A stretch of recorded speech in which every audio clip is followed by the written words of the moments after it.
G'day everyone. Welcome. We live again for Summer Series. I think this is our third episode. My name is Ben and I am joined by the man, the myth, the legend himself, Mr. Paul James. Paul, how you going?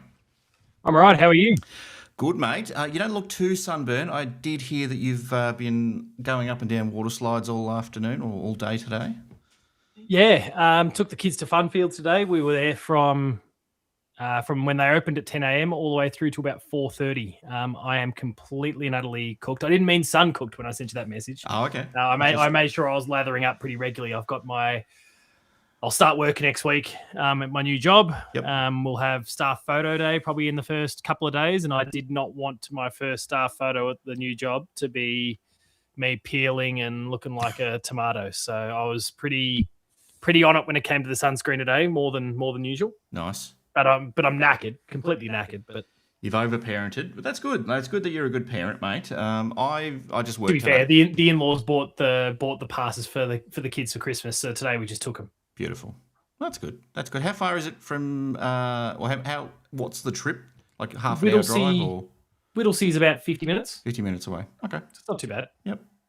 G'day, chat. Hey, Lucas, I can see you there. Shadu, Alessa, Baru as well. Hello to everyone. Hello to everyone who's watching us on replay or maybe hitting that rewind button. So, Paul, as I said off the top, this is our third show tonight, and it's gonna be a bit of a lighter show tonight, Paul. We'll cover a bit of AFL news. We'll start with a bit of Geelong news, and then we'll round it off with a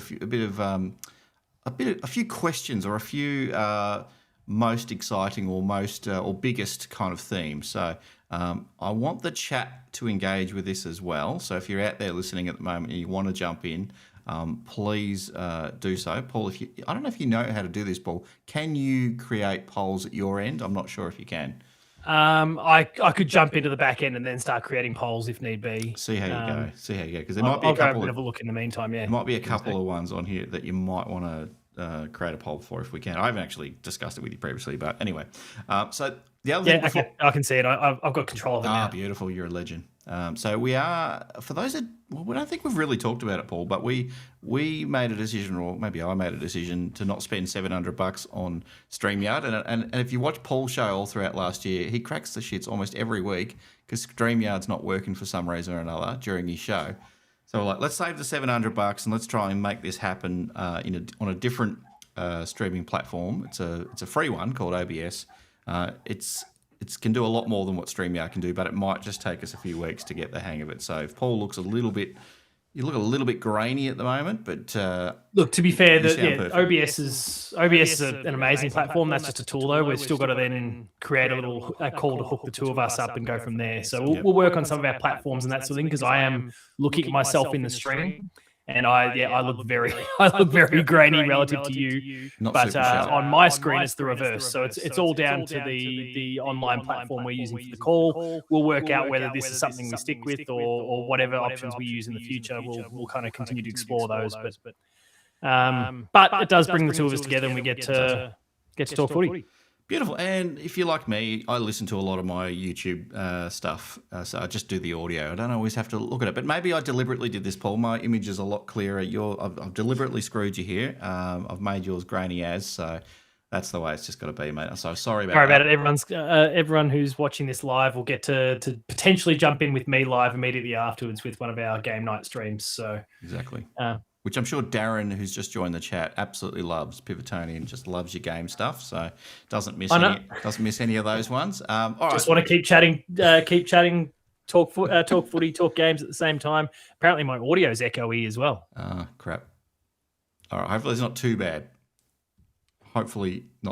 We'll persist. But as I said off the top, be patient. We'll sort it out. If this is a bit of a rough episode, it's the first one on the new streaming platform. But let's get started, Paul. There's some big news from Mark O'Connor this week. I'm sure you have to be living under a rock not to know. Mark O'Connor got some leave from the club to fly back to Ireland to play for his club side Dingle in the GAA All-Ireland Championship, which he was lucky enough to win. So congratulations, Mark. And it was good to see a lot of the Geelong boys. And I think one of the AFLW players might have gone over as well.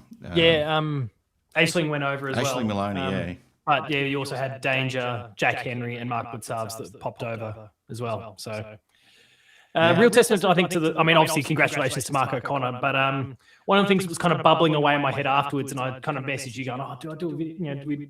How do we cover this?" But the thing is, kind of in my head is just culturally. Like, I just don't think other clubs would do this.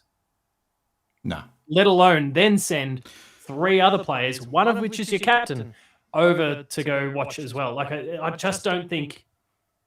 And look, we could be blowing a bit of smoke because they're our club, and we certainly pay closer attention to them as well. But I just haven't seen evidence over the years of other clubs bending over backwards like that. Mark O'Connor suggested it with some of the media that he did, that he's not aware of other clubs kind of allowing such a thing, or or anything even remotely close to it.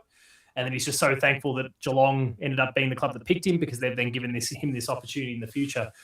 I think it's awesome. Yeah, and as Shadu said in the chat, and I think you might have not seen it, but Cam Guthrie and Zach Tui went over as well. So there might have been another one. I'm not sure, but there was basically 6 or 7 of them over there, and they would have been the best night ever. And I think Mark, absolutely, I think it's probably up there with the AFL Grand Final for Mark, which is fair enough.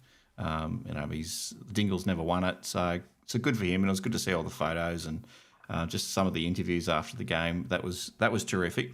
Now, you covered this one on one of your videos. Tyson Stengel has had some time away from the club, but has rejoined the footy program in the last couple of days, which is great to see. He's on a bit of a modified program, and we don't know what that means in terms of how ready he's going to be to start the season. I don't think he's missed a heap, but obviously it's not just the K's under the legs, but it's probably upstairs as well, and maybe just going a little bit easy on him to start off. So, but any sort of thoughts on that, Paul? And I mean, is that sort of what you hoped for? Obviously, it's a little bit sooner than what I thought he was going to get back, but I guess part of me is thinking maybe he needs a bit more time away at some stage. I'm not sure. I guess. Yeah, to your point, I don't know if fitness-wise he's going to be a mile off it. He will be behind everyone, undoubtedly, at this point, but he also might. We don't know what the circumstances are, as far as I know, anyway. So he might have been able to, keep running and do a little bit while he was dealing with whatever it was he needed to deal with. Again, all speculation here. So we don't know. He might be in better shape than perhaps even what was expected when he left, and they knew he was going to be gone for a while, let alone the fact that it seems like he's potentially even returned to footy a bit sooner than was expected as well. So he could be ready for round 1, but if I'm Geelong, I wouldn't be panic rushing him back into the team. We've got the depth there. We've got the likes of your Ollie Henrys and those sorts of guys who weren't getting regular games throughout last year for a multitude of different reasons, who could absolutely step up to the plate. If you want to go more of the like for like, you've got your Ollie Wiltshires. You can shuffle some of the other pieces around and bring someone who's been spending a bit more time in the midfield into the forward line. That allows you Tanner Bruins to return. Like there's lots of ways you can shuffle the board a little bit here. So I don't think it's some sort of panic thing. We're not desperate. It's round 0 that we're going into here, so we don't need to rush him back in. So if he's even 10% off, just give him the extra week or 2, get him right to go, and then go from there. Exactly. And to your point, it's more about the headspace, I think. Yeah, I think so. And the last thing you want to do is feel like the clock's ticking and he's got to rush back, and he doesn't need that extra pressure at the moment. So, Tice, when you're ready, come back. Take as much time as you need. And like a lot of clubs do, Geelong's not the only one. A lot of clubs will blood some young players in the first few weeks of a season anyway, and gradually bring some of especially the older guys, they'll gradually bring them through the year, so they'll probably play more in the second half of the year. There's breaks throughout, and Geelong tries to sort of rotate players through the team as well, especially with Warple coming in and that stacked mid and Tanner Bruin back. It's going to be a pretty tricky midfield to get a game, so you'd have to imagine they're going to try. Well, hopefully it's a good situation that we've got the luxury of managing players and we're not desperate to get wins after round 5, after being 1-4 or something like that. Yeah. We've had some news about some official match sim announcements. So we're playing, I think we might have touched on this the other day, but we are playing the Hawks on Monday, the 16th of February. I don't know what time yet, but We're playing that. Wasn't it somewhere like the middle of the day? Yeah, it might have been actually. It's at the Kennedy I feel Centre. like that info was out there. Yep.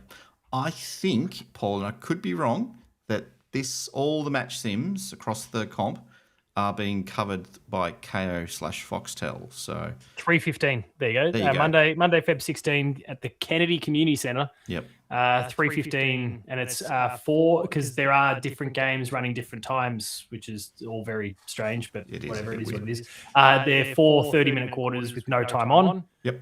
It's actually interesting now as I kind of look through some of the other options. So Brisbane, for example, plays Carlton a couple of days later. Good to see that all teams are avoiding February 17th to make sure they can all celebrate my birthday on that day. You're getting it out early. They've gone Monday, skipped Tuesday. Good celebration day. It's a day off for everyone. In fact, anyone watching here, if you want to take a day off, I'll sign some sort of stat deck for you and we'll make it a thing. But anyway, the Brisbane Carlton game, 4 30-minute quarters, no time on, but they've got an extended bench. You've got Gold Coast and St Kilda for 20-minute quarters, but they've got time on. The circumstances for 25-minute quarters, no time on scenario training for Melbourne and North Melbourne. Like they've got, everyone's kind of set their own different conditions and rules and that sort of thing. And in the case of Geelong and Hawthorn, I'm kind of glad that it's 30-minute things. Like it's a bit of a slog. It's going to be a long session. Yep. They're going to have to work. It's as close to, I think, the real thing as you can get. I mean, obviously you could just run 4:20s and have your time on, which I think a couple of teams are doing. But I like the long quarters and the grueling one. And it's going to be summer still, so hopefully it's nice and hot and they can really have to work a bit. We'll see how hard they go on Warple. I don't imagine there'll be too much going on Not there. the pre-season game. Not pre-season. And if you're watching it on KO or Foxtel, if you've got access to that, don't expect a lot. Don't expect a lot from this game. But just good to see some players. Good to see them run. Save it for Easter Monday. Exactly. See who's put on a bit of size in the off-season, all that type of stuff. Who's got a crazy haircut, you can't recognise them anyway. Who's growing a porn mo? All those types of things. That's all I really care. And seeing some of the young guys run out, like Hunter Holmes maybe, and as we just mentioned, Warple and a few others like that, and whoever else is running around. I think there's a few. There's not, the injury list isn't too bad at the moment. I did see Mattify Forbes in a moon boot on socials the other day, so I don't know how bad that is, but he's probably not one that's regularly popping up in conversations. I don't think he was vying for a. Not at the moment. But not to say he won't, but probably you'd have to think this is probably one of his last years. It's probably his last year to sort of make a move. So fingers crossed on that one. Lucas has just pointed out in the chat. He says they complain about quarters being too long, and yet they set 30-minute quarters. I mean, that's actually a fair point. But at the same time, I think that the circumstances are a bit different here, right? Like they're probably going to have it doesn't say it, but I presume they're probably going to have the extended benches as well. And so the extra game time allows them to rotate. They're probably not going to have interchange caps and those sort of things too. So they can really rotate players through and churn it. And so that'll allow them to kind of all still get relatively normal game time despite having the longer quarters. So I wonder if there's a little bit to that as well. And it should be. Darren says my cat's polo is in the dry cleaners. It's right here. You don't have to wear it you got to wear. Sometimes you just wear the overshirt. I've been wearing it for the player previews. Yep. And so I've kept it in the shed here, ready for whenever I needs a wash. Go to do the player previews. Give it a wash. For anything else, I need to present like I'm washing and keeping it clean, right? So it goes on for 10 minutes. I record the video. It goes off. I reckon so that I don't have to toss it through the wash every day. I reckon we need to get you in a blazer and a nice crispy silk shirt or something. Class it up. I'm going to be wearing enough of those now that I'm a private school snob. Class it up a little bit, Paul. Come on. We're expecting. Undoubtedly, over the course of the year, I will be rushing in home, having just finished work, and there's something I need to record a video about straight away, and I'll still be in my shirt and tie, and the slacks will be on, and I'll class this shit up. So let's save it till then. All right. One thing I do have, by the way, for later on. The Ninja Turtle one. The turtles are here too. So we tried to give it away last year, but strangely there wasn't much demand for it. If anyone wants it, because tonight will be the last night where I do Ninja Turtle streams, and then we'll move on to some other games. Yep. I will sign it, and it can go to the top super chatter at some point. Good luck trying to sell it at the op shop or give it away to the op shop after you've signed it, but that's okay. I'll sign it and give it to the top super chatter in fact, there we go. We'll do it tonight. If someone super chats the most, Kerry dropped like $45 last week. But whoever it is that super chats the most tonight, after this one, I'll drop it in with you at some point or mail it to you or whatever it is we need to do. One of the things we can't do at the moment is pin chats. We can do it, but we just haven't sort of set it up just yet on this new software that we're using. So we'll get to that point. But there are a few. We are keeping an eye on the comments in the chat. So we are, like Darren said, private school requires teachers to shave each day. Not mine. The bloke who's the assistant principal has the biggest, like it's a big Ned Kelly beard. It's great. Like Tom Petrovsky. So thankfully don't need to shave daily. All right, Paul. A couple of AFL stories, and then we'll swing back around. So I'm jumping down the page a little bit. Andrew Dillon is off to the Taj Mahal to apparently start a new football team. No, I'm sort of adding a little bit of detail here. He's keen. The AFL is keen to grow the global game. Do you think he's over in India because he's trying to get football happening in India, or is it more about selling the product, the TV product, to the Indian audience? I think it's a bit of both, right? I think the best way to engage people in watching it is to have the game visible in the country. So if you're able to get some sort of grassroots thing going, and I can't imagine they're ever going to have an IFL India Football League sort of thing going, or certainly not some really renowned league anyway. But if you get a bit of interest, that can then kind of lead to viewership. And I guess one of the interesting things about, like, obviously New Zealand has been a target in the past, but then they've looked at places like America and those sort of things where time zones don't really lend themselves overly well. Whereas, you know, if you're trying to, I mean, anyone just needs to look at the world map to kind of get a bit of a sense for, you don't even need to look at time zones specifically, but just to get a bit of a sense for how far off India is versus, say, the western coast of Australia. It's nothing ridiculous. Like, if we were to, I don't actually know what the difference is, but it might be 7 or 8 hours, I think, behind the eastern states. So someone might be able to confirm that in the chat. While we're chatting here, what the actual time differential is between the eastern coast and then India. India's a big country. There might be multiple time zones there too. But 7 or 8 hours, we get a game that's playing at 7 o'clock at night. That's midday. Now they might have to stop watching the cricket for a while to have a look, and that's going to be a tough ask because the cricket is pretty awesome, and especially if it's IPL time, the competition's going to be pretty fierce. But it's a lot of people that you can potentially reach. So I don't blame them for giving it a crack. Should it be the priority? I don't think it should be the priority right now. Let's maybe get our standard of umpiring and all those sorts of things right. But yeah, it's also like, it's still dollars and cents, right? Like their what's the word I'm looking for? Their fiduciary duty is to fiduciary. Yeah, I've been hearing that word a lot in some of my games. You just wanted to work that into a sentence, didn't you, Paul? We know you're trying to find big words to throw into sentences. But I'm not even 100% sure if I'm using it in the right context. But because often I think that's like tied to shareholders, and I don't think the AFL has shareholders. Maybe. But don't get me started on that.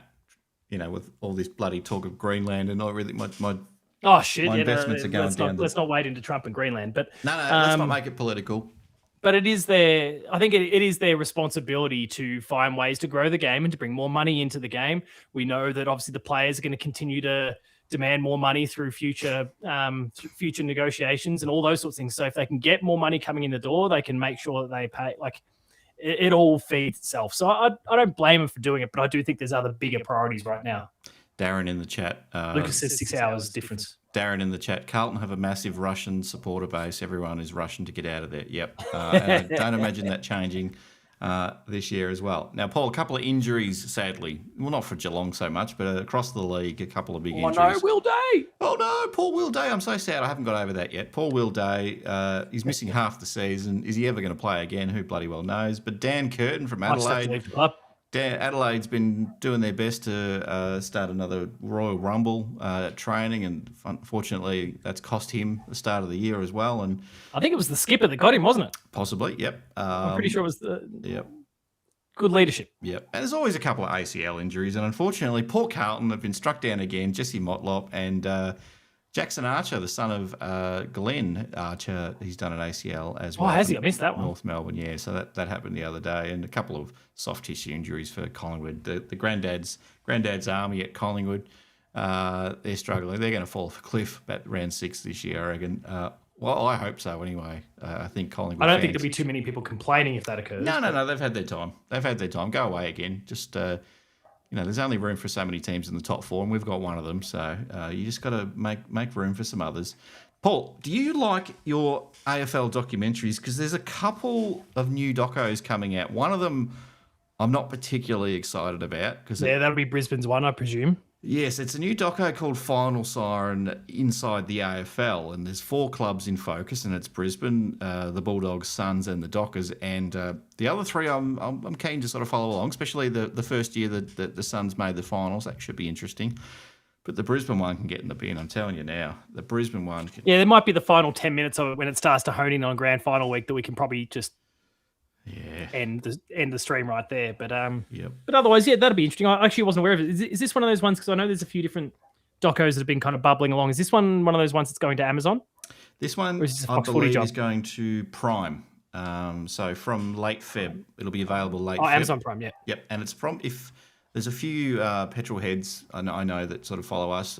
It's made by the same people that made that Formula One Drive to Survive doco, which I never saw, but I heard was amazing. So right. So they're the makers of this one, and there's another one, a Channel 7 one called Full Sweat. I don't know if it's called Full Sweat. It was previous. This is the second sort of set of docos, or a doco that Channel 7 have made the same idea, but they might call it Full Sweat 2.0. I don't know, but this year they're focusing on St Kilda, and it's all about sort of the period where they were trying to re-sign Wanganeen Malera.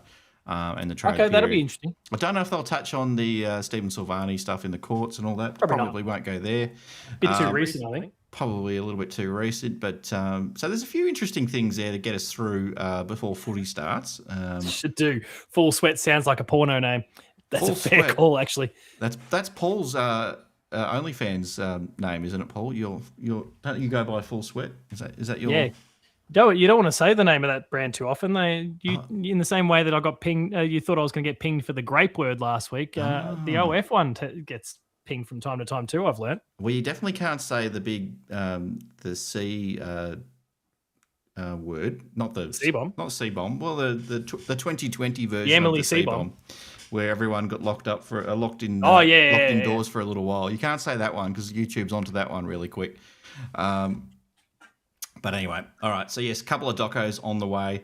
All right, let's go back, Paul. I was looking forward to this for a few weeks, and I just got a little carried away one night. I was thinking, how do we sort of lighten the show? What are we about 20 minutes in? We're about 20 minutes in. So I reckon we've got some time to go through some questions, and this is where keep an eye on the chat for me, Paul. Did you post a poll up already? I haven't checked. I haven't got anything to really ask people about yet. All right. We'll get the. How do I close that? All right. First question for you, Paul, and we're going to get a whole bunch of questions here, and I haven't touched on the State of Origin stuff. Actually, let me touch on that quickly because that's coming up as well. I was pretty pissed off. We've got a couple of Geelong players named for the Victorian team, and I think Lawson Humphrey's got named for WA, but we've got Jezza, Danger, Tom Stewart, Max Holmes, and Chris Scott is the coach. Dangerfield, not the captain. Bontempelli's been named the captain this afternoon of the Victorian squad. Speaking of going back to Shadoo's point about porn, what have you lit up on your screen? You've just gone red. I've gone real red, haven't I? Red as a peach. What has happened there? Red as a tomato. What is going on there? That is interesting. Anyway, I'm an Oompa. I have no idea. Luke's is already on team fuck State of Origin because it's no SA. You just got to gather around and everyone comes to you for a whole week and it's a whole song and dance. Victoria, it's not like Victoria's hosting it. Let's call the Jets. We can share the love around. The 3 big Victorian states now kind of have the TLC that perhaps they need and deserve. And I'm stalling for Ben as he fixes up his bodgy lighting. No, go with it. We'll go with the red. The rest of Ben's stream is from Amsterdam. I didn't touch it. Because South Australia gets gather around. Victorian gets all the bias and focus in. Like even I'll acknowledge that we it's dominated by Victorians. So give WA their love. They're the other big Victorian. Sorry, the other big AFL state. See, look, the Victorian bias kicked in there too. Bad luck, South Australia. They're fine. You're not good enough. Let them have it. Let them have it. You're a minnow state, and you don't even deserve to have 2 AFL teams. So sorry, Lucas and Kira, if you're about. All right, Paul. Let's get some questions. Let's get some Geelong themed questions going here. So, and chat, feel free to jump in on this one as well. Paul James. Who do you think is the most consistent Geelong player? Oh, you can tell I didn't really prepare my answers. You can bring up your Cats squad on your other screen. Yeah, no, I've just done that actually. There's consistent, there's consistently bad. There's all sorts of ways we can look at this and spin it. But reliability. Let's go. I'm going to say Tommy Atkins.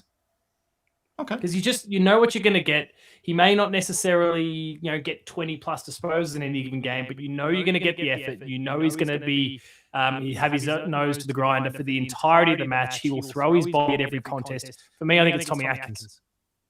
That's a good answer. Good answer. I reckon I'd probably have him up there as well. Who, probably the opposite of this one, who's your most frustrating player to watch? Who just every time, not every week, but I don't know, you allow yourself to enjoy them, and then all of a sudden they just let you down again, time and time again. I'm just doing the scroll while we go here, in case I forget anyone. But I think at the moment, and it's not even because he's a bad player, or I don't think he deserves to be on the list or in the 23 or any of those sorts of things. I think it's still Sam De Koning at the moment. Because what he can be. You know 100%. How high his ceiling is. And he just flirts with the form a little bit. And there's been some unlucky ones. I do think about that.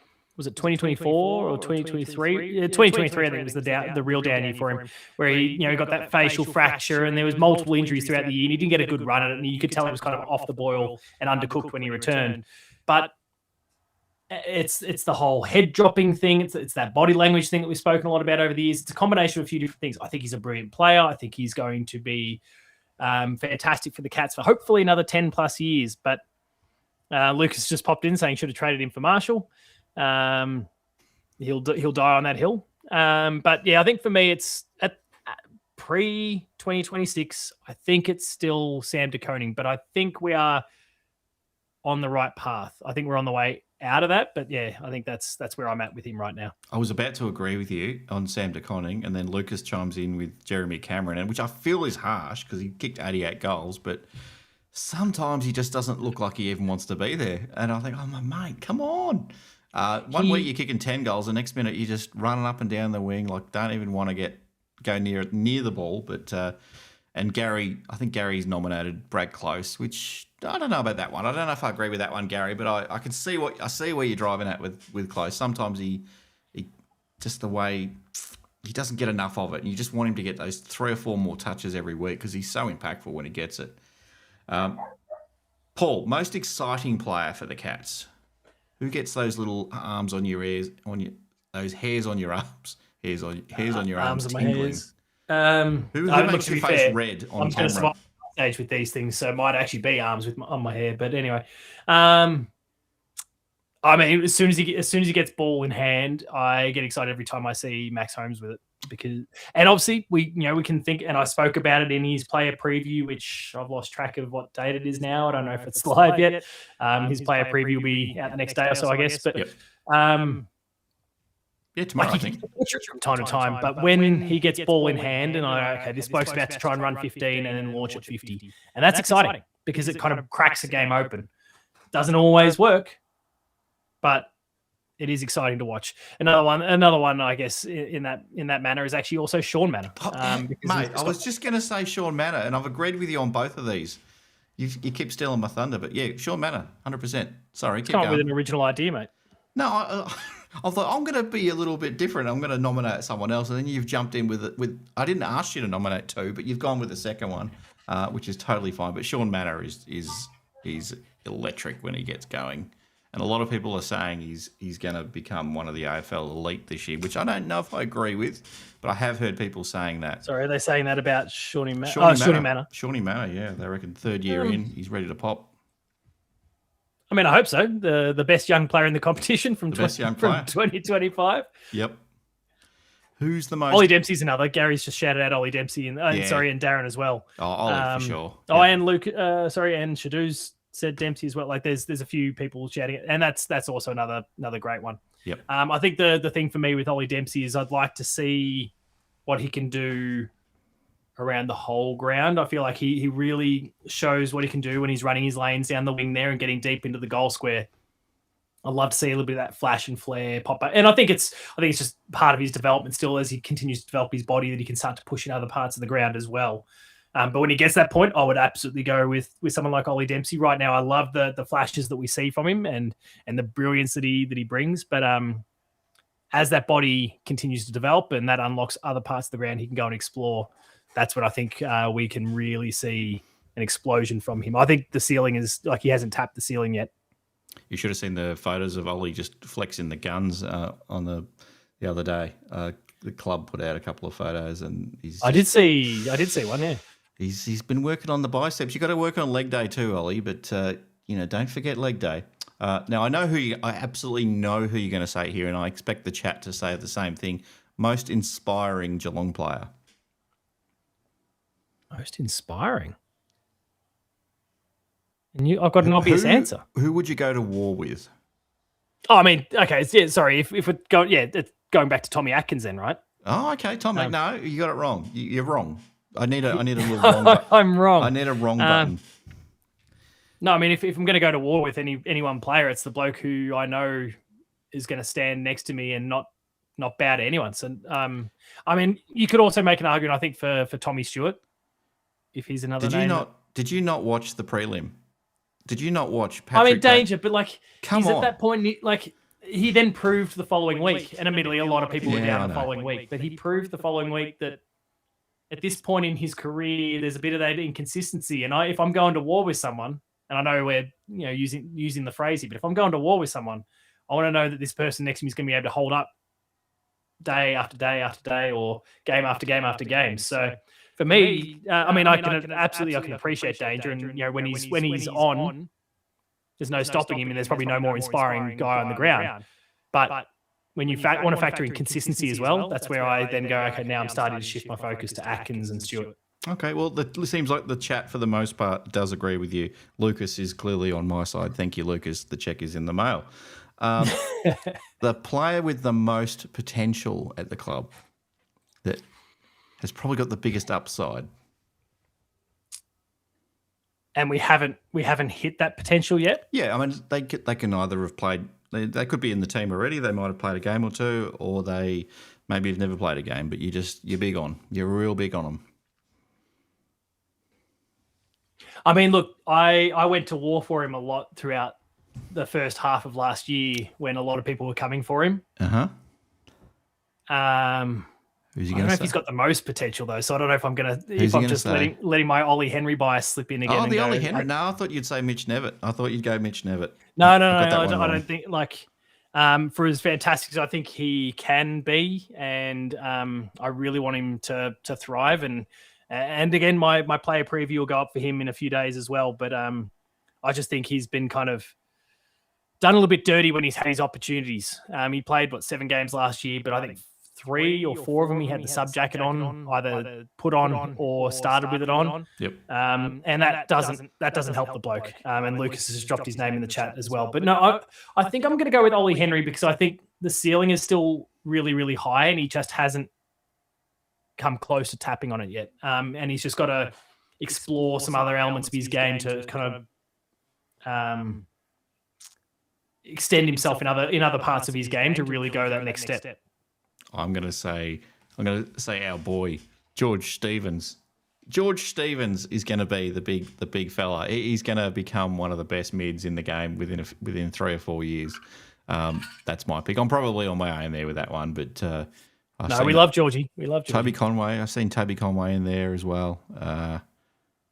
not Sullivan. Nah, I mean, Sullivan, I think, is just going to improve year on year. It doesn't matter about how incrementally. I think the nature of the role he plays means that I think the ceiling in terms of impact is potentially lower. Yeah. Not because of his skill set, but because of the role he has to play.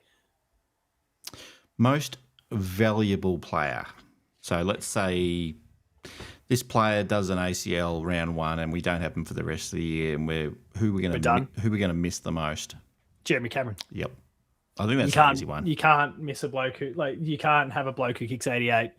Or it's just, obviously that was 1 year, but who's performed at that sort of level for the last decade and really shows no sign of dropping off either.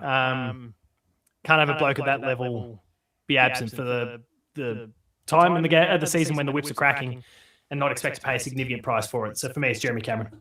Yeah, I'm seeing Stuart and Holmes in the chat. Holmes, yeah. And I also think that's in part because we don't have, Shannon Neal is still developing. And I think, I'm going to trigger Lucas by talking about Shannon Neal. I think he's developing, and I think he's going to take big steps forward again this year too. And I think he's a long-term option. Will he be as good as a Tom Hawkins or a Jeremy Cameron? That remains to be seen. But I think he's still going to be a very good forward for the Cats. But he's still developing, and then I look at our other tall forward options after that and go, where are they? Who would be the next in? If hypothetically, I'm touching all wood so I don't jinx anything here, but if hypothetically Jeremy Cameron and Shannon Neal were out of action for some reason, let's not say ACLs, but they're out of action for some reason, who are the key forwards that we're bringing in? Or are we starting to play with a mid-sized forward line? Is Danger full forward and Ollie Henry's playing at centre half forward now? No, we don't really have. No, Sully probably comes out of defence to go play forward. That's not. So we don't know if Sully's going to be a 10-year defender. We don't necessarily know if that's the case. They may be thinking. I'm not saying this, but Jack Henry goes forward because he's floated in there and kicked match winners in the past. We don't. Yeah, I think what I'd hope to see, and obviously his name has come up in the Discord recently because he was one of the players that was training with the Cats in the off season. But I've forgotten his first name now. But Pickett. Yep. Who he was averaging 3.9 goals a game as an underager in his under 18s games last year. Seems to be showing a lot of potential. Hopefully we can grab someone like that. But I think we need to, through the draft in the next year or so, grab a key forward. So that we've got another one developing, and hopefully we have some forward line that is this new unknown, whether it's Pickett or someone else, and Neil that then carry us forward for another 10 years afterwards. I think we're due to bring another one in. I think. Yep, I agree. But Lucas says 70 goals this year for Neil or bust. That would win him the Coleman most years, Lucas. Let's not get too carried away. Polkinghorne has a lot of potential. We need yet to see. Right, but Polkinghorne's 192, 193. He's not a key forward. I would agree with Gary. I think he's got bucket loads of potential, but I actually think him and Ollie Henry are going to be vying for the same sort of spot very soon. Darren says Polkinghorne too. Yep. No, I love Polkinghorne. I was hoping he'd get at least one game last year, but you'd got to think he's getting a game this year unless injuries get in the way. All right, yeah. Most improved player. Now, probably base this on. You just pulling topics now. I don't. That one's not even. Oh, there it is. There it is. Stay I'm blind. I'm blind. You are blind. I'm red. The most improved.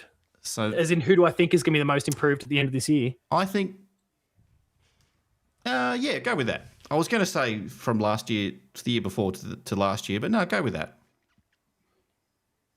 In terms of, so by the end of 2026, I think the player that's going to be most improved is going to be Mitch Edwards. I think he's going to get his opportunities this year, and I think he's going to take them. I think we're going to explore the idea that we can have the two rucks going, that Reece Stanley on his way out is kind of that 23rd or that fifth man on the bench, or that Mitch Edwards is the fifth man on the bench. Those two will rotate quite a lot, and Mitch Edwards is really going to strut his stuff when he gets his opportunities at the top level. I think he'll be one of our biggest improvers. Now, of course, that's because we haven't really seen him. So no. We're going from 0 to 1 as 100% improvement, all those sorts of little things. But if we want to talk about someone that we've seen over the years, then I have my belief in Ollie Henry, that Ollie Henry can do what I said I hope he will do earlier. But I'm putting my money on Mitch Edwards to have a big season. And his name is coming up a lot too. It is. The training track, which is a good sign. It is. Hopefully we see a little bit of Mitch Edwards. There we go. There's a comment from Lucas that I can get around. Henry will kick 40 goals this year. Yeah, I'd love it. I'd love it. Absolutely would love it. I don't see it. I was going to say Jai Clark for me. I feel like Jai... Yeah. He got finals experience last year. They've been putting him in front of them in the media a little bit in the preseason.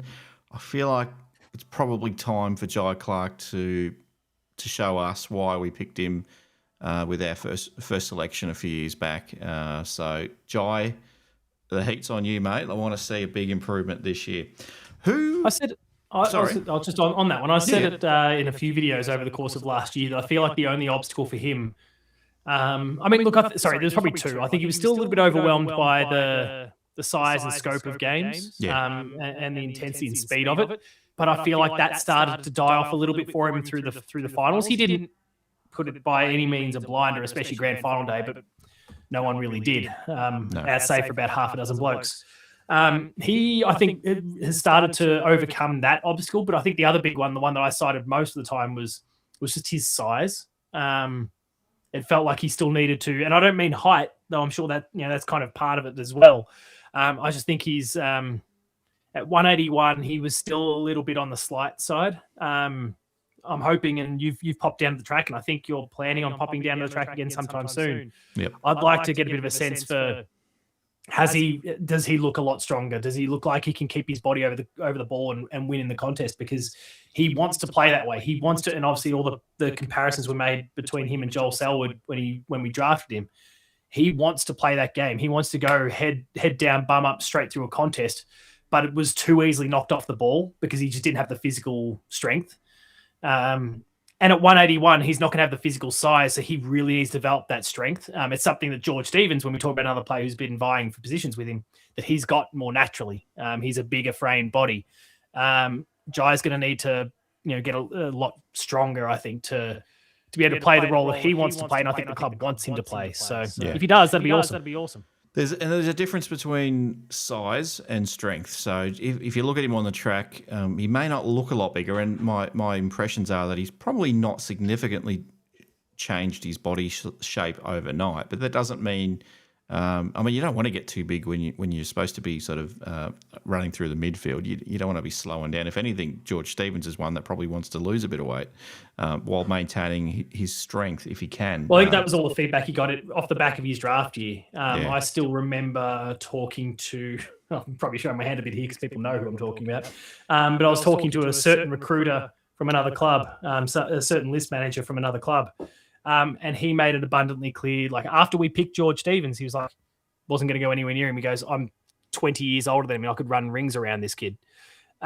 His big criticism at the time was his aerobic capacity and the way he's trimmed down and gotten himself. And it wasn't that he was fat per se, but it was more like he was a physical brute and he bashed his way through contests, but then didn't have the aerobic capacity to go with it. Now, with his time at the Cats, it seems like they've been working towards finding balance. And I remember off the back of going into his second preseason, the weight he had lost, and like he still looked incredibly strong, but had more in the lungs. And so Jai has just got to go the other way, where he's probably got the aerobic, but he needs to get the strength going. And again, like you're talking about, you don't need to be a brute. Look, I mean, Joel Selwood is the player that people compared him to. Joel Selwood wasn't some sort of speedster by any stretch. No, he wasn't.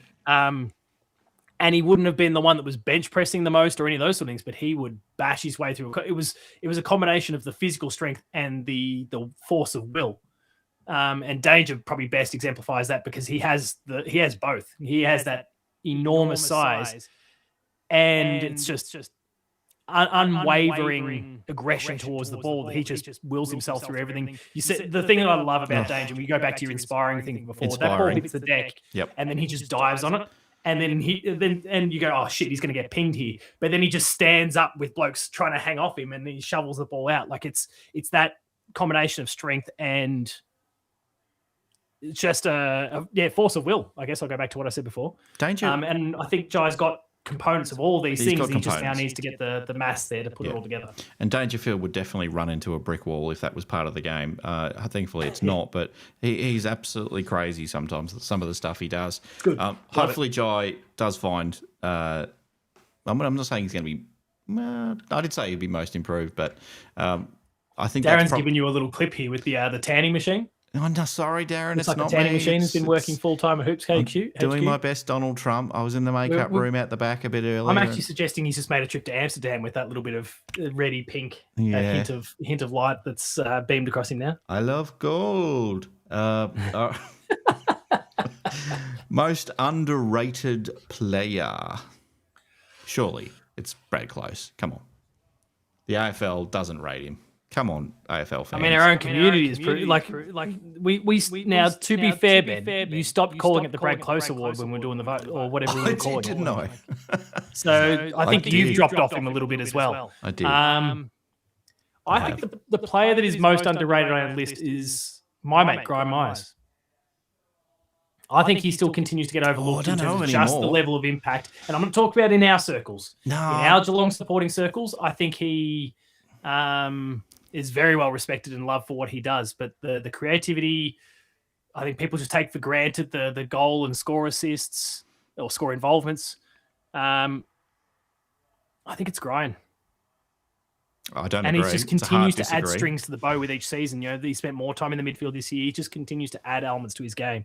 Blitzarves would be another one. The AFL world does not respect Mark Blitzarves anywhere nearly enough. He should be in the Hall of Fame at some point. If he's not, I'll be spewing up. He's an absolute legend. He'd definitely be in the Geelong Hall of Fame.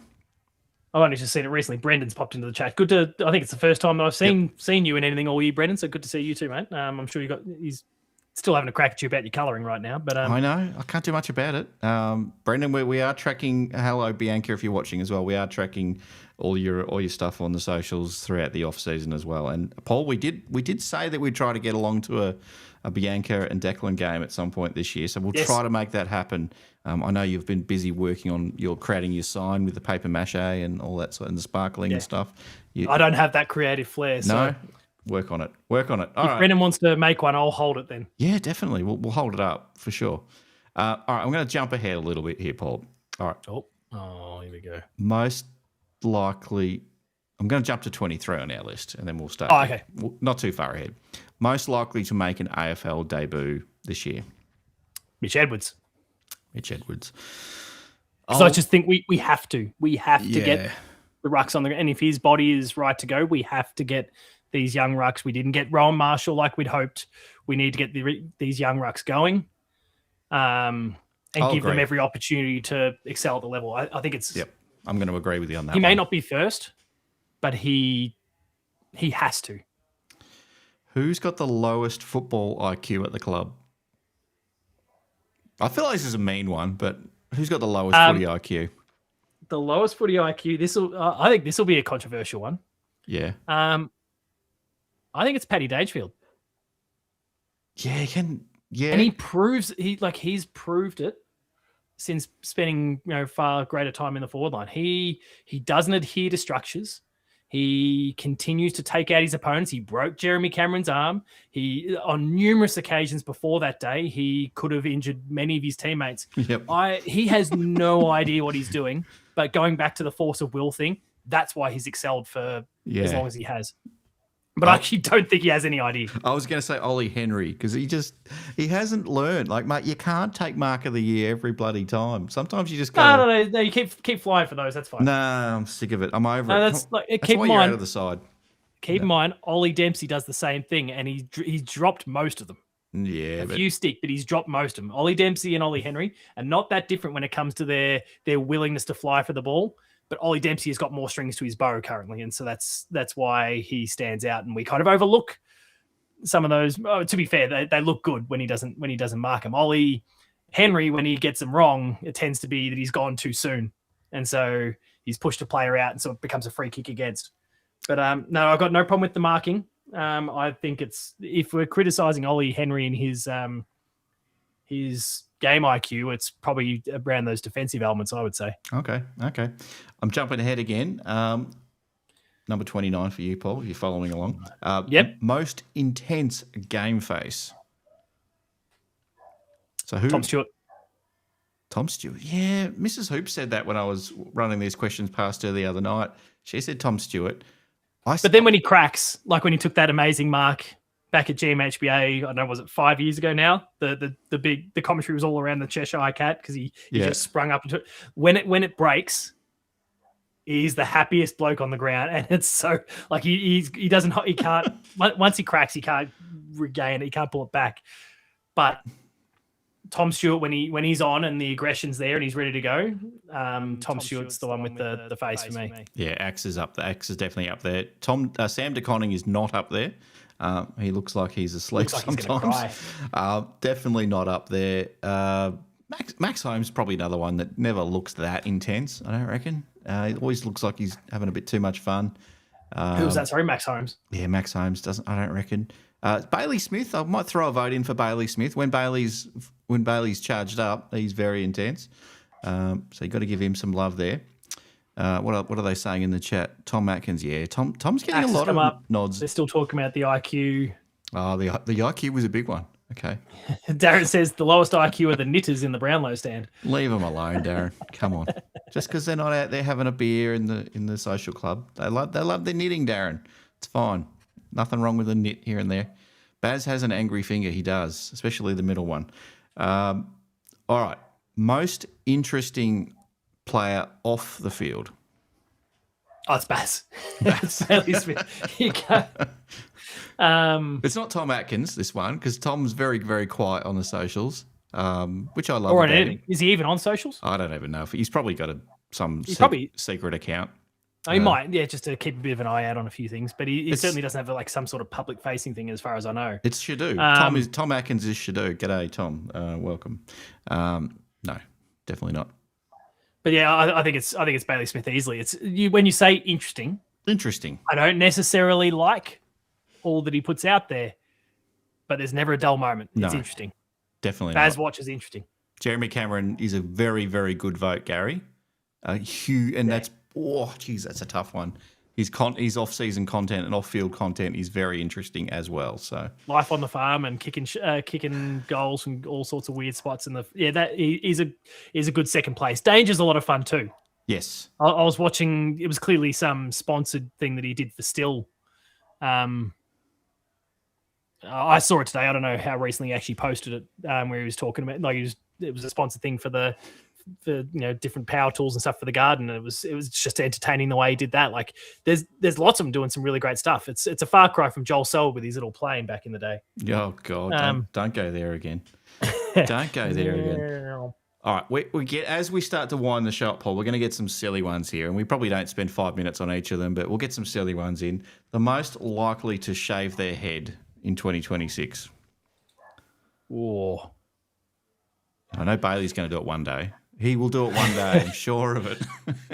Most likely to shave their head. Do a Wemby. I'm trying to think of who's. Yeah, that Wemby look is ridiculous. That's insane behavior. NBA player. This season or just this season? Most likely to shave their head this season. Don't do it, Sam de Koning. Don't do it, Blitzarves. Those guys need long hair. I could see it being someone like Shawnee Manor, but if we're talking about just who on our list do I think is the most likely to shave their head at some point, Max Holmes' feathers aren't going to stick around for long. Yes. He looks good with. I've seen the fake photos of Max with the shaved head. He actually looked great. Oh, I haven't seen fake photos, but I just see a Gary Ablett Jr. situation going on with him. I don't think the feathers are going to last very long, and so at some point he's going to go. They got to go. Do you know we don't have any bald guys in the team at the moment? No, none at all. Absolutely none. So Max Holmes and Baby Guthrie's probably hanging on to the feathers. I've seen Jack Martin, I think back in the day, shave it quite short. I don't think it was ever as much as bald, but I think he used to give it like a number 1 or something back in the day. So maybe he goes one step further sometime. But for my mind, it's just because I don't think the feathers are going to hold on for the longest time. I think I'm going to go with Max Holmes. Ooh, For the and I could be wrong, time. sorry, but like Max, maybe go and have a chat to Advanced Hair, mate. Advanced Hair, get some plugs. All right, Brendan's just dropped in the chat saying it happens. It happens. It does. Sorry, Brendan. We love you, Brendan. I think bald is beautiful too. Bald is he does. He says bald is beautiful. Johnny sins. No. All right, moving on. Now, we actually will delist any player who doesn't have long blonde hair with a bandana or some sort of thing to hold it in place. Will get delisted. I believe it's actually written into their contracts. No mid-length hair, Max. Max, you've got to get rid of the guy to go long, Max, or cut it all off.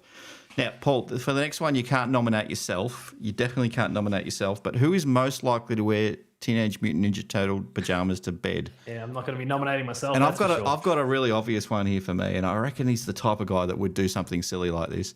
Can I go first?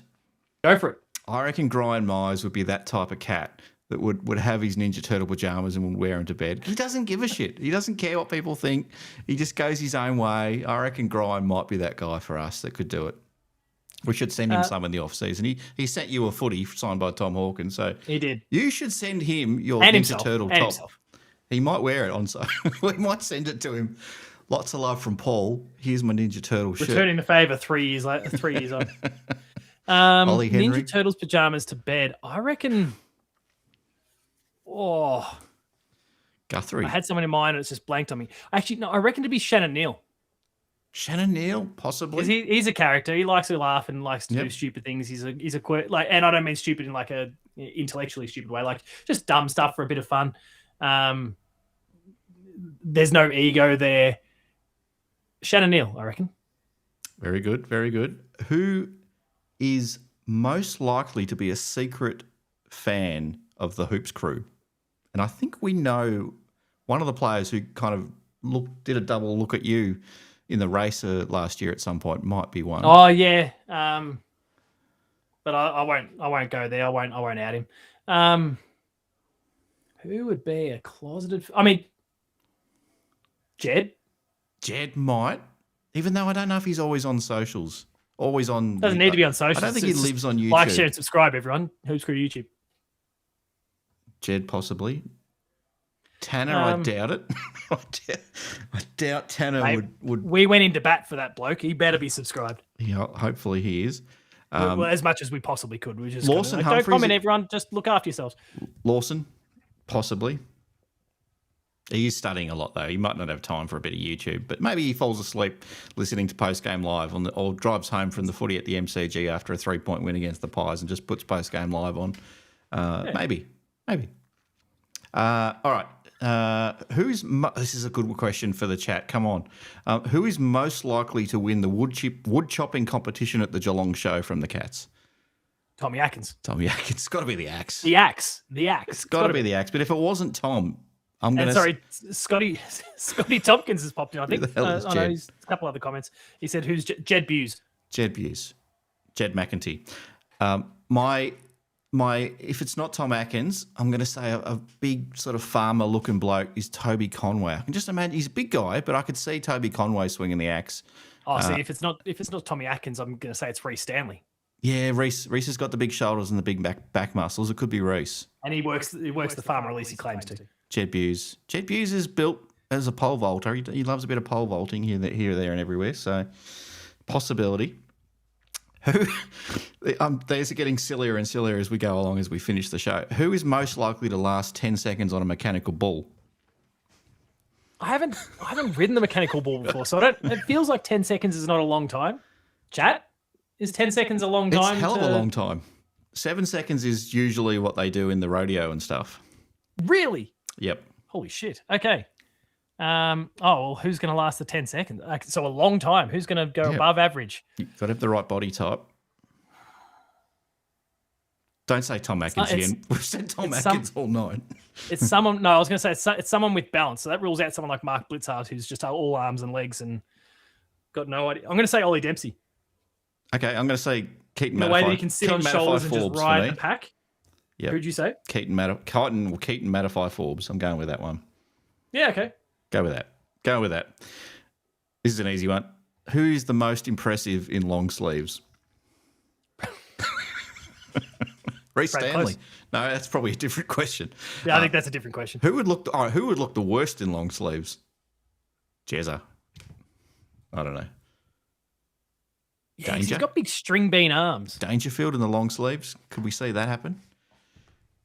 Just take the piss. God, that would be horrible, wouldn't it? He just burst through them, I reckon. Yeah, I don't like the long sleeves. There's only Brad Close. It should be the only one. There should be a rule that only Brad's allowed to wear them. Like Jeremy Cameron's a weird one. It would be really funny, I reckon, because like he's a big, like he's a lanky spaghetti. What's that little green Gumby, the little thing. Like he's a bit like Gumby. It's just all arms and legs, and they're not like he's a strong guy, but he doesn't look like there's not size to them, relative to other players. He would snap me in half with ease. Yep. But I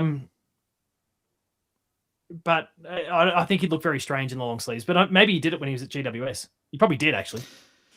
It'd be a lot of if you're allowed to wear long sleeves if you haven't played much for the Cats already, and we haven't got used to seeing you look otherwise. So Brad Close has pretty much always done it, except pre-season. He doesn't seem to like to wear long sleeves in pre-season. All right, who is most likely to smash a KFC bucket on a cheat day? Tom Hawkins is gone now. He's gone now. You can't go Tom. Who is just going to destroy themselves with a bucket of greasy KFC on a cheat day? That's Jezza. I was going to say Jezza too. I don't think he cares. Like this is what's good for me. This is what I need right now. Yep. I'm doing it. Yep. I'll deal with the consequences later. And there we go. Shadoos just dropped Jez's name as well. It's got to be Jezza, I think, on that one. Sorry, Jez. I don't know if you're a fan of KFC, but we've gone with Jezza on that one. Unless there's another. Shannon Neal, he loves his pizzas. It's a key forward thing. I wouldn't be surprised if he does forward behaviour. 3 large pizzas, but don't know about the KFC, the big bucket of KFC. Who is Lucas? Cricket's a bit different, mate. Here's another one. Bit like the Brad Close question. Who is most likely to slice a finger while washing the dishes? It's a bit harsh, right? He watches the show. He's the biggest fan of the show too. He's the one that I suggested is the number one viewer. So we're going to just throw Jed under the bus then? Sorry, throw Jed. him in the dishwasher? Sorry, Jed. But maybe just put him in the dishwasher instead from now on. Even though you're probably not supposed to put the sharp knives in the dishwasher. I think you are supposed to hand wash them. Who is most likely to be unaware of the internet? Tom Atkins. Tom Atkins again. This is absolutely the Tom Atkins one. Toby Conway. He believes that all those interviews he does just goes to the nightly news and that's it. Tom Atkins has no idea what this internet thing is all about. I think, probably. Or right. Bailey Smith, the way he carries on, he just thinks that no one's gonna see or hear anything. All right, most likely to be spoken about. Some official at the club. Oh, hang on. Now, I'm going to take a moment here. Scotty Tompkins. I'm smacking you around the ears here. If you listen to the entire show, my thing is crystal clear. It's the shitty platform that we're using. My picture is fantastic, and on the other side, Ben's looks shit. So mine looks. Mine's intentional. You will see, like, if you, Scotty, and others, hopefully, will stick around for the game night stream that'll kick in. Well, it was scheduled to start in 1 minute from now, but a few minutes after we finish this, you'll see that my picture crystal clear, my friend. Toby Conway would injure himself. We didn't spend spend good money on Elgato and road mics and all that to get shit picture. Toby Conway would injure himself loading the dishwasher. Very true. Most likely to be spoken to about the smell of their locker. I struggle with this one when I was thinking about it. You came up with the questions. I did, but I still struggle with it. Whose locker? Someone, one of the player development people has to come up and have a quiet word with them, saying, "Look, mate, you got to get rid of those bananas in your locker. It's stinking up the place." I reckon it's Shannon Neal. I was going to say Shannon Neal too. But again, I think it's just kind of in with that class clowny sort of thing. Like, he just doesn't care.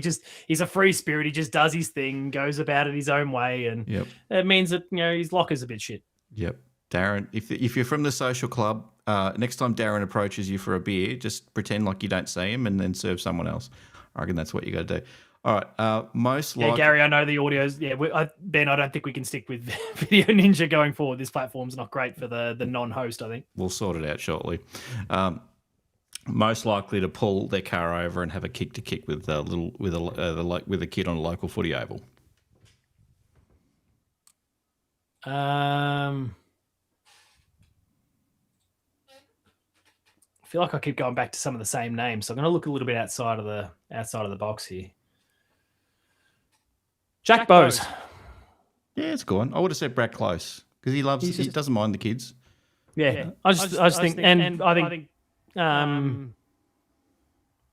both of them kind of fit the same sort of thing here. They're just good eggs. It seems like they've got good souls, I guess, from what little we see them. They just connect well with people. So I think they do that and do that well. All right, quick fire as we finish it off. Most likely to go for a 10K run and lift weights on Christmas Day. Who's that consummate professional? Tom Atkins. We can't keep saying Tom Atkins. I'm going to say Bailey Smith. Hey? Bailey Smith. Yeah, because he'll do all that and snort some coke at the same time. No, he won't. I'm kidding. No, he won't. I'm going to say Mark Blitzhouse. Jeez, okay. All right. Most likely to last one round in the ring with Mike Tyson. I'm talking about old Mike Tyson. Last here. round. I mean, sorry, peak Mike Tyson. No, just current day Mike Tyson. He still most of them. He still can get around a little bit. One based round. On a few televised fights in the last couple of years. Yeah. There's a few. I think there's probably one or two of them that might even have a case to be able to knock him out. No. George Stevens. Tommy Stewart. Tom Stewart? Yeah, maybe Tom. Maybe Tom Stewart. Most likely to own multiple cats as pets.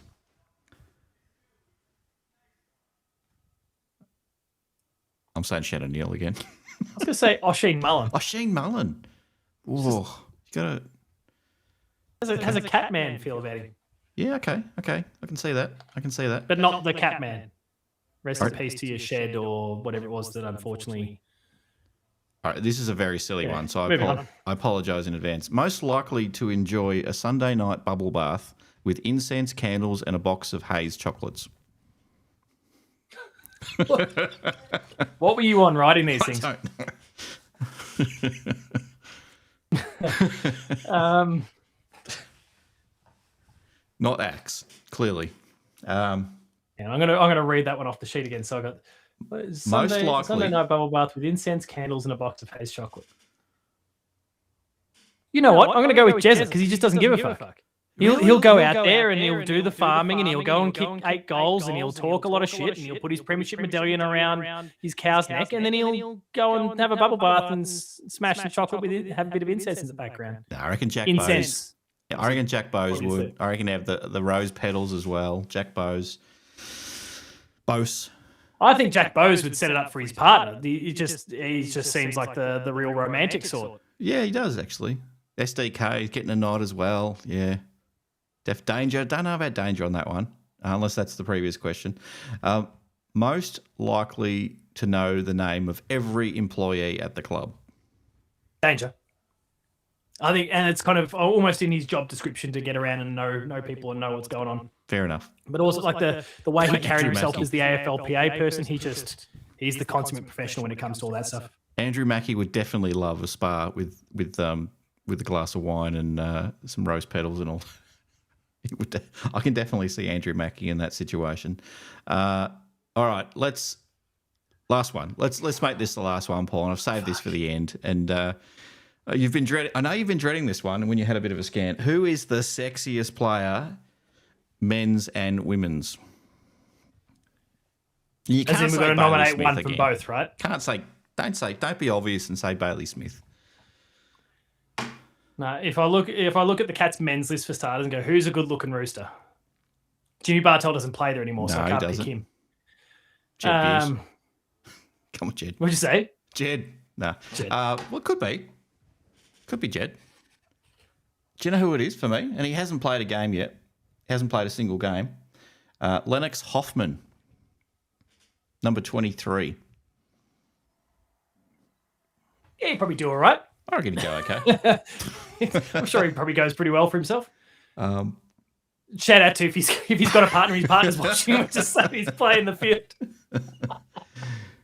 I tell you, Mark O'Connor looks good in a dinner suit, though. He does look very good. Looks like he could be cast as the next James Bond. So, but I'm going to give Lennox Hoffman a bit of love here.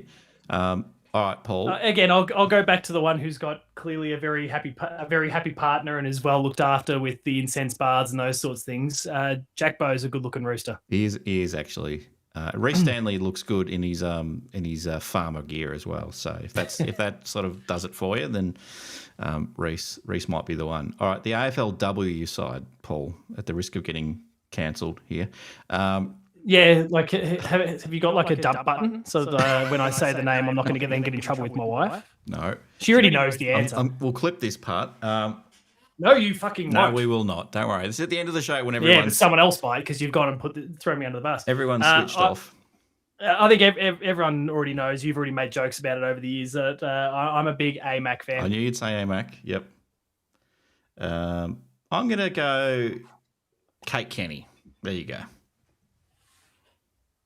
That wasn't too bad, was it? We didn't say anything inappropriate there. So. Well, I think my answer was ultimately pretty predictable. You just put me in a situation where I had to say it again. I did. So. You had to say it out loud. And this, still got Anna Rose Kennedy on the list. No, she's retired a long time ago.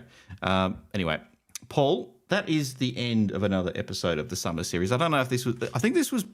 And I've actually not. I'm not read anymore for some reason. I've no longer read. Shift, PJ says Scotty in the chat. Who is? And then he's retracted his message. You got to follow the AFLW, Lucas. Kiri does. Come on, lift your game. It's a whole club thing. It's not just one. It's not just one team.